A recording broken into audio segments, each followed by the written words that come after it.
د ننګ میړانې تاریخونه لري د غیرتونو یادګارونه لري جوړ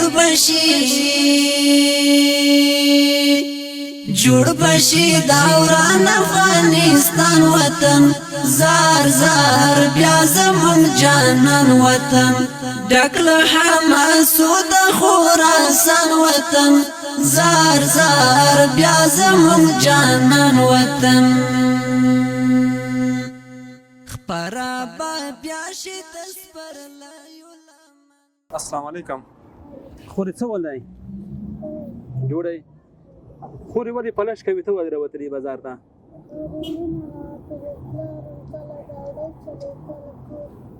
کله غاډي چلے کله کور کې دی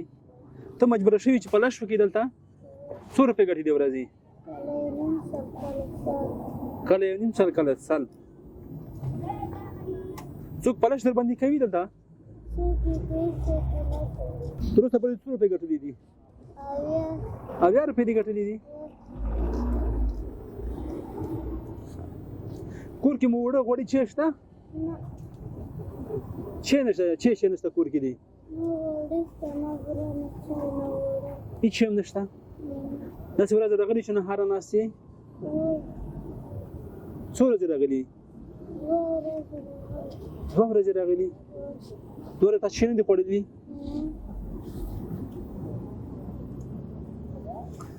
ځان له رحم وکړي مونږ یو شی درکو خوراکي مواد کور ته وړای شي د سید مونږ غواړو قدرمن لیدونکو افغانستان کې غربت تر دې حد رسیدلی چې زما کوچنۍ خویندې راوتلي د سړک په سر باندې ناست او پلش کوي د هر څه قیمتونه دومره لوړ تللي چې هیڅوک د هیڅ حواس نه رسیږي چې یا وړه راونیسي یا غوړي راونیسي یا برا یا نور وغیره شیان راونیسي زما خورکۍ مجبوره د سړک سر ته راغلي نو سعودي کې زموږ مسافرونه دي چې ټول نه مننه کوم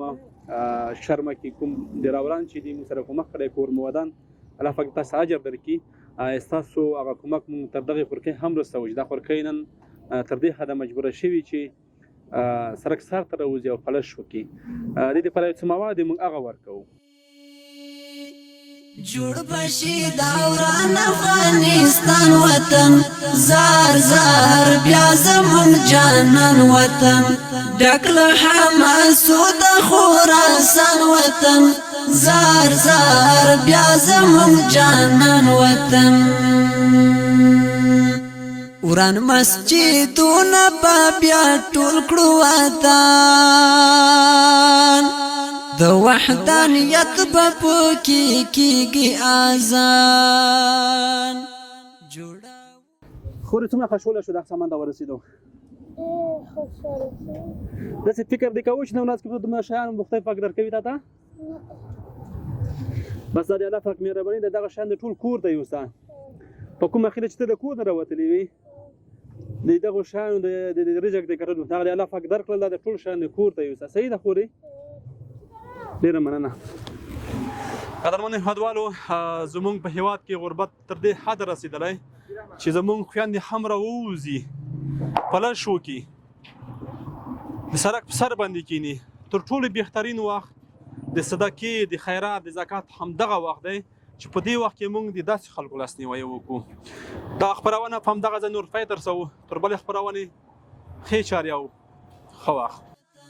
زار زار بیا زمون جانان وطن پاس په سرو بګرځي ځان کتار ډکله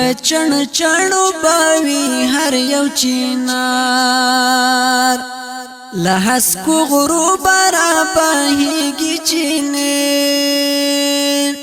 وید بلبل با گلشن کی چغار